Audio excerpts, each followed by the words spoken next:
Madame, Monsieur, chers internautes, bienvenue dans votre émission 4e de couverture. Aujourd'hui, nous accueillons un invité particulier dans la beauté de sa plume, mais particulier dans le fond de ses écrits.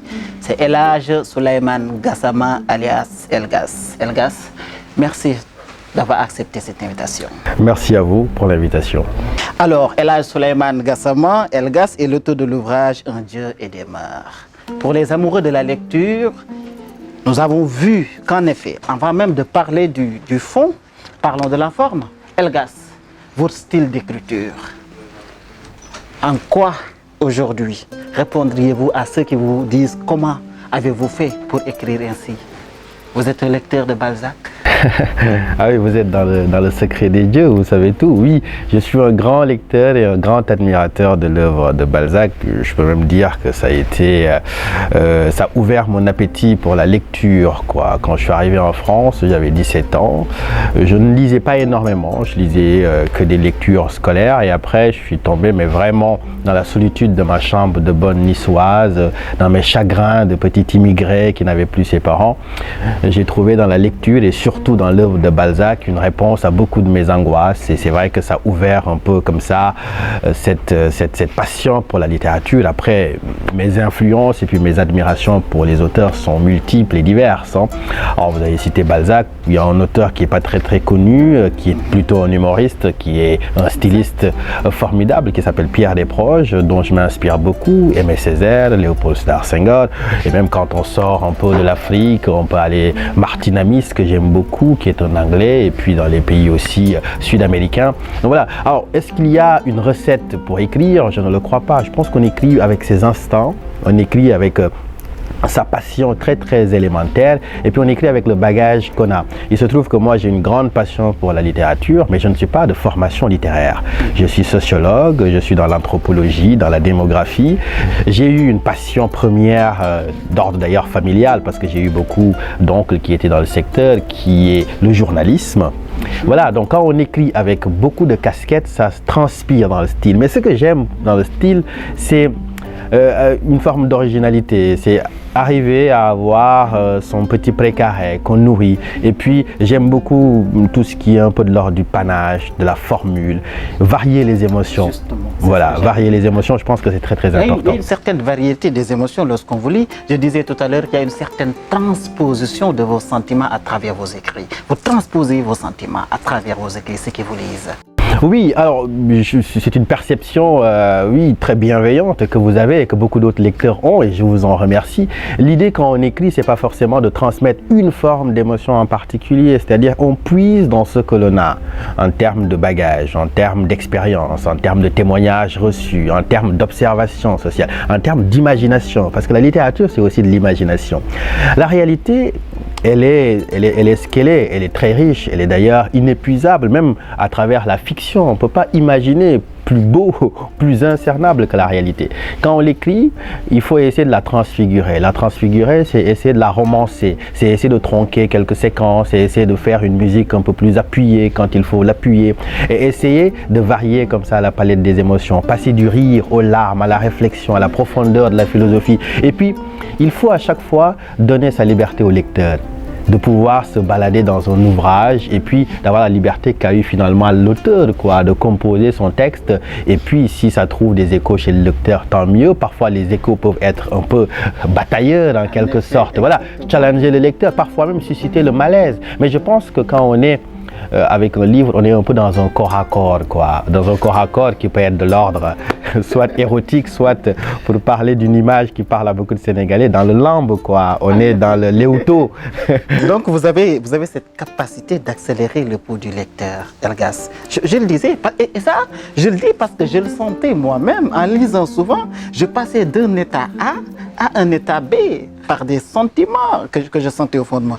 Mais Elgas, lorsque l'on entre dans le fond, avant même d'y entrer, je rappelle que dans votre ouvrage, votre père est un professeur de français.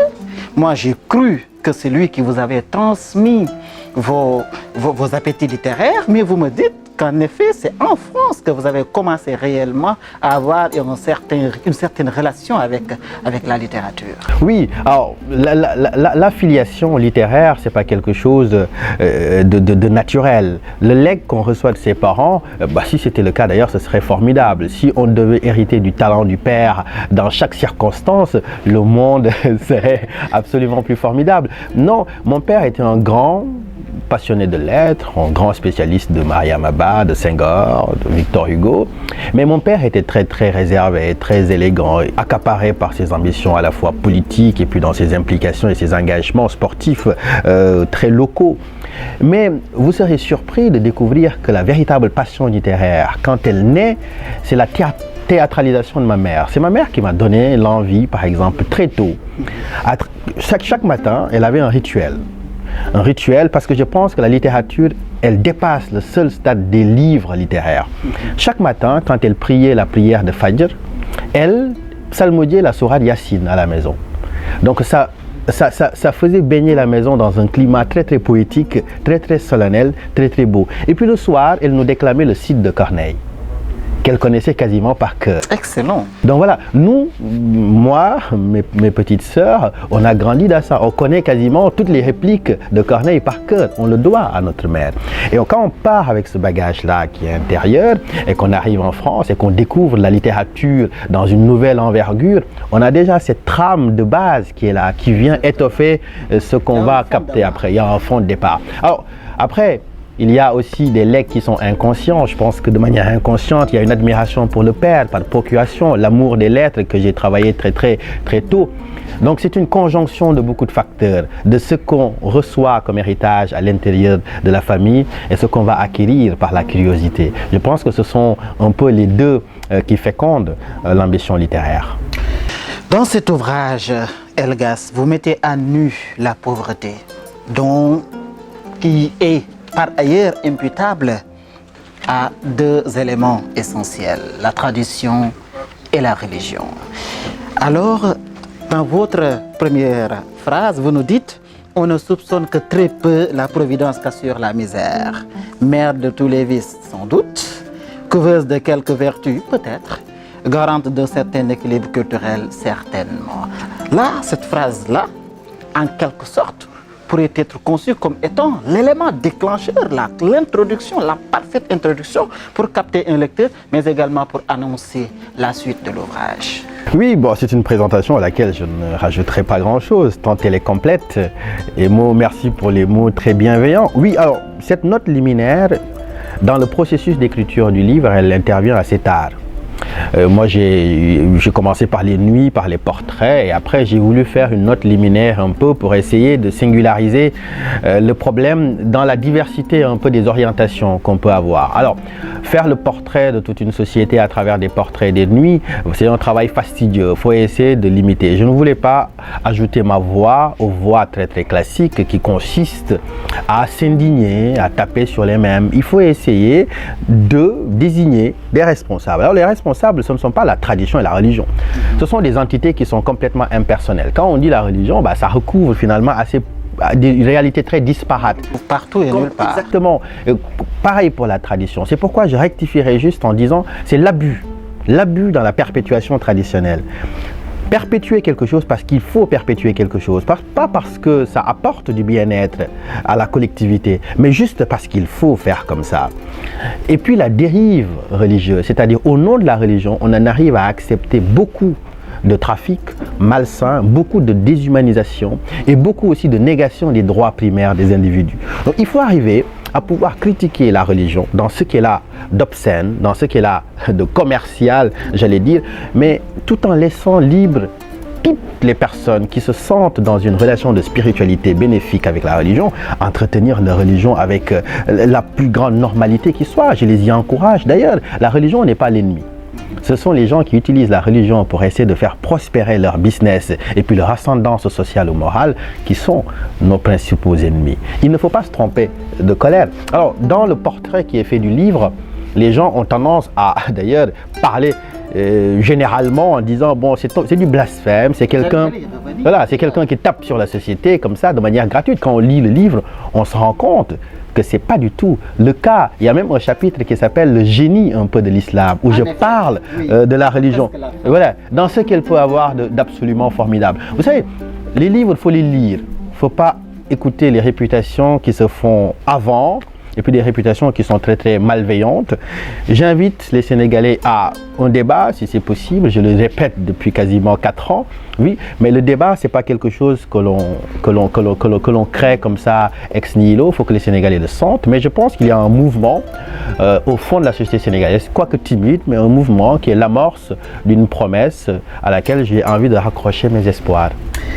Vous avez, Elgas, vous vous êtes indigné face à des faits, parmi lesquels la mort des talibés à Médina.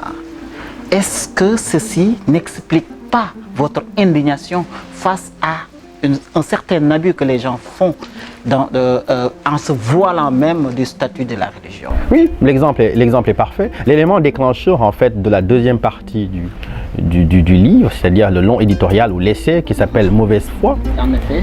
Exactement. Et l'élément déclencheur, c'était ce drame, hélas, de la Médina, donc le 9 mars 2013, 9 enfants qui meurent calcinés.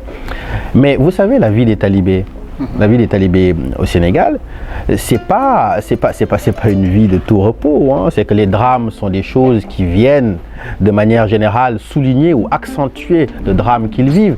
Mais ce qu'ils vivent déjà est de l'ordre de l'horreur, de l'ordre de l'épouvante.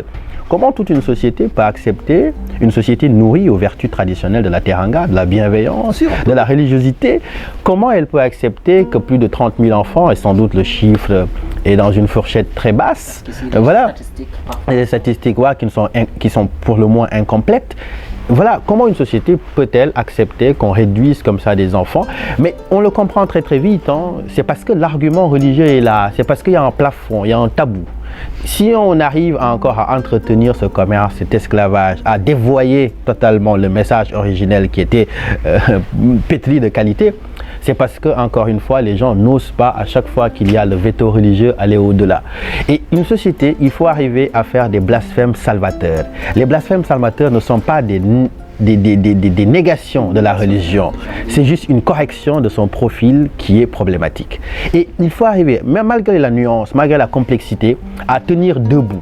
Essayer d'être dans une vision, c'est-à-dire inclure tout le monde, ce que nous permet d'ailleurs une certaine forme de laïcité. Tout le monde peut cohabiter, même avec les différences d'engagement religieux et de parcours, mais aussi être ferme sur des principes qui sont non négociables, qui sont de l'ordre des droits élémentaires de l'humanité.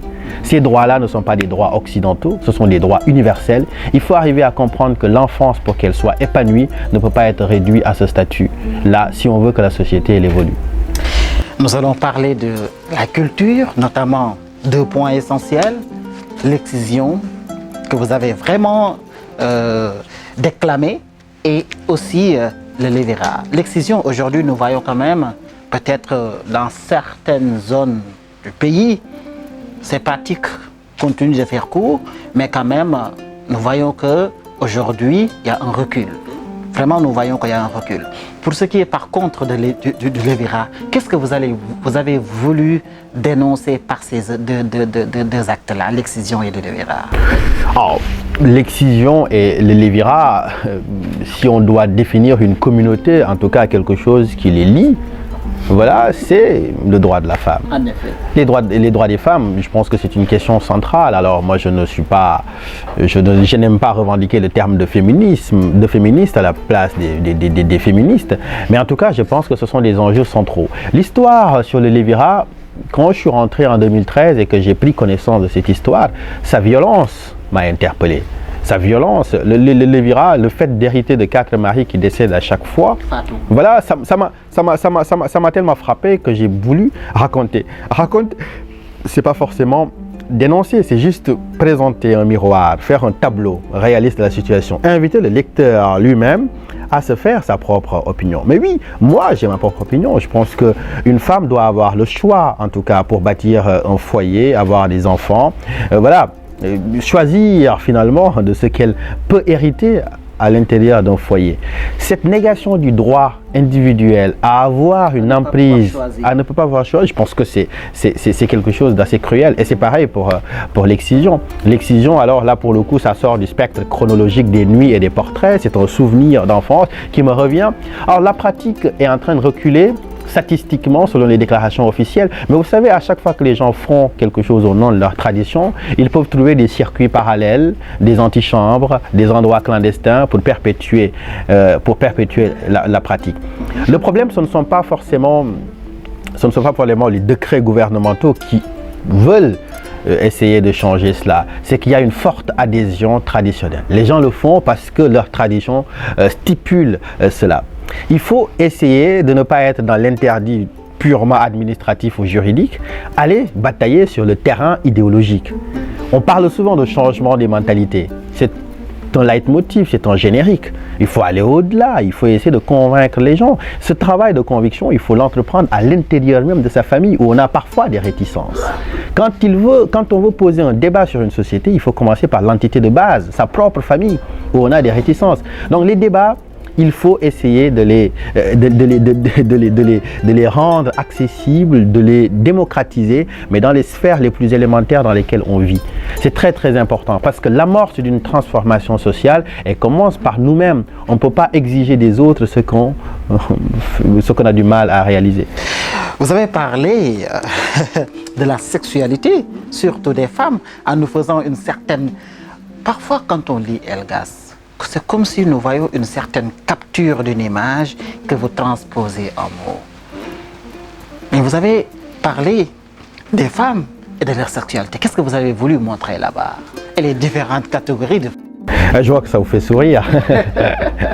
Non, en effet. Non, mais vous savez, c'est un texte qui m'a valu d'ailleurs beaucoup de reproches, beaucoup de retours négatifs. Beaucoup de femmes n'ont pas sans doute compris toute l'idée de caricature qu'il y a derrière. Je crois d'ailleurs que c'est sur le plateau de Sadakan que je disais qu'il faut parfois habiller la réalité d'une tenue un peu grotesque pour la cacher, pour qu'elle fasse mieux son chemin.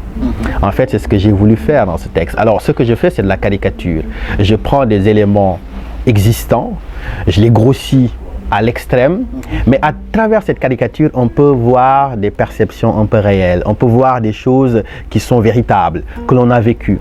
Et il faut savoir que dans une société où il y a l'apparence religieuse, l'apparence morale, il y a derrière, dans les antichambres, dans les endroits clandestins, dans d'ailleurs ce qu'il y a de plus naturel, des gens qui s'adonnent à une sexualité, dont d'ailleurs les grossesses précoces sont les signes les plus irréfutables. Donc il faut arriver à parler d'une chose, une société toute morale qu'elle proclame l'être, est une société qui devient aussi perverse dans la vérité de ce qu'elle est. Et puis cette perversité-là, d'ailleurs, n'est pas une perversité, c'est quelque chose de l'ordre naturel des choses. Il faut promouvoir l'éducation sexuelle. L'éducation sexuelle, ça peut éviter tous les drames que l'on peut connaître, les drames de l'ordre des maladies, des viols, des dominations, parce que jusqu'à présent, ce que je voulais montrer, parce que ce texte est un texte féministe en fait, c'est ça le but du propos. Le texte se termine en disant que le seul drame de l'homme, de la femme africaine, c'est son homme, parce qu'on a une sexualité, une société qui est faite aujourd'hui pour les hommes, et les femmes en quelque sorte sont exclues de ce droit à l'épanouissement. En fait, voilà, c'est une caricature pour pointer une réalité, pour essayer de corriger quelque chose, mais bon, enfin, il appartient au lecteur de le changer. Je rappelle, pour que vous puissiez réellement comprendre quand même la loupe qu'utilise Elgas, il est journaliste et docteur aujourd'hui à l'université de Caen en Normandie. Il est né en 1988 à Saint-Louis du Sénégal. Elgas est diplômé de communication et de sciences politiques. Ses recherches portent sur le droit en Afrique. Dans ses écrits, il s'évertue à décrire l'Afrique sans phare et sans complaisance. Justement, Un Dieu et des mœurs est son premier ouvrage. Tout à l'heure, je vous demandais si il y a un nouvel ouvrage qui se prépare. Vous m'avez dit oui. Qu'est-ce que vous entendez par faire des recherches qui portent sur le don en Afrique, Elgas? Oui, ça c'est la partie un peu plus technique, c'est la partie qui se raccroche à mes études.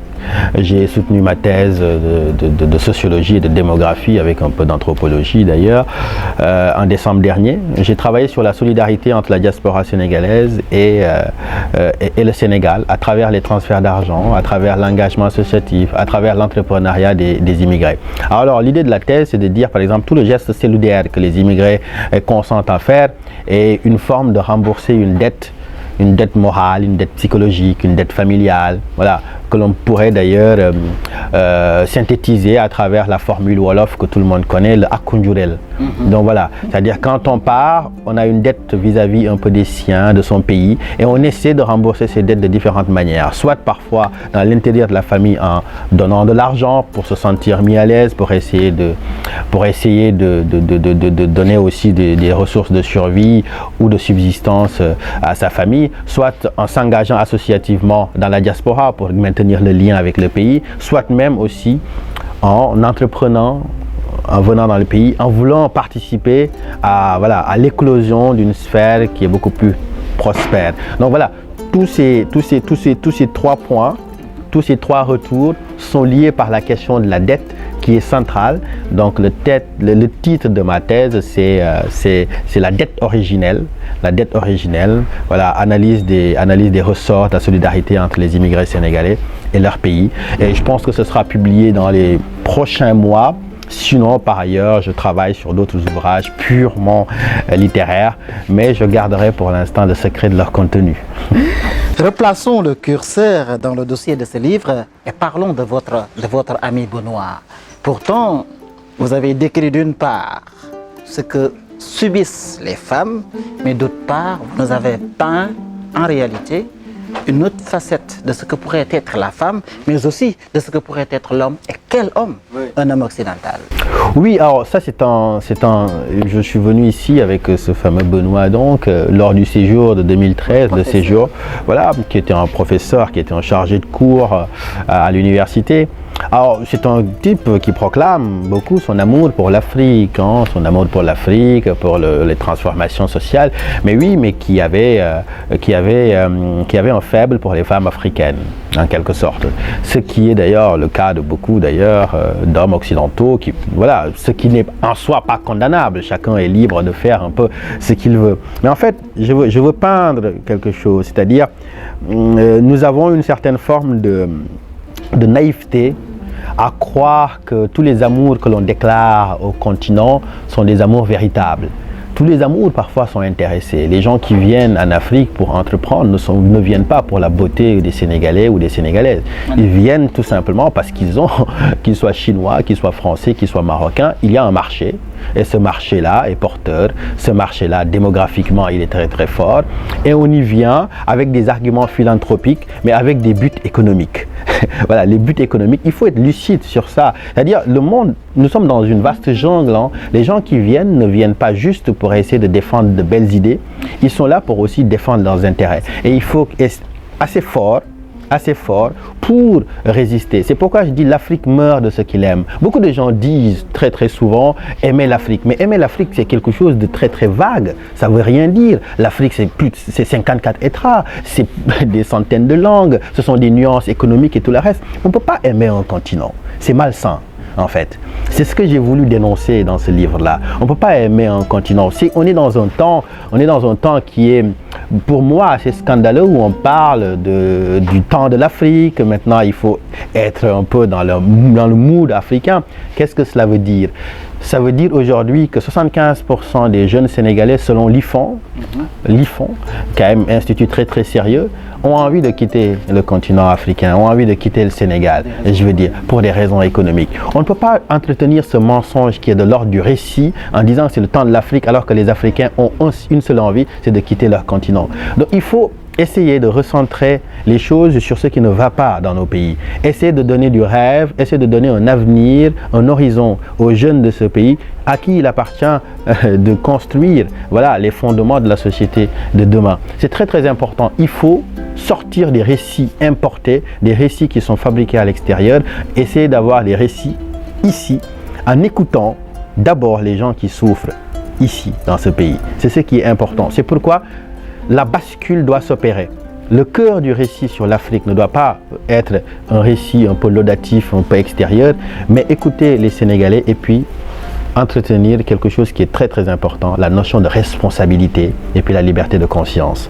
Je pense que dans tout le livre, j'en parle, c'est le cœur de l'ouvrage. Il faut essayer de donner aux Sénégalais la liberté de croire, de ne pas croire, la liberté d'étudier, la liberté de se cultiver, la liberté de débattre et de choisir leur avenir. Souleymane Elgas, vous avez tout à l'heure parlé de la situation, en parlant de la situation économique du Sénégal, notamment qui pousse les jeunes à ce qu'ils veuillent quitter le pays, quitter l'Afrique. À la page 245, je vous lis: le retour aux valeurs tel qu'il est conçu par de jeunes Africains, rejoint par les prêches des idéologues de la foi, est un paradigme dont j'ai pu voir les ravages à Ziguinchor. Ils m'ont conforté dans ma décision de me soustraire à ces automatismes. Au Sénégal, l'ennemi n'est pas occidental, il est sénégalais. Les Sénégalais ne vivent pas avec les standards culturels hérités de la colonisation. Ce n'est ni l'école, l'aigle le plus évident de la colonisation, ni les bâtiments laissés qui dictent la vie sénégalaise. Les réflexes culturels et les habitudes de vie sont des piliers bien sénégalais, confectionnés par l'histoire culturelle à travers les mythes, rites imaginaires, croyances, mais aussi et surtout à travers la religion qui gouverne le tout. Je vous laisse commenter cette partie. Oui, alors, oui, c'est un extrait qui entre en parfaite d'ailleurs démonstration de ce que j'ai voulu dire.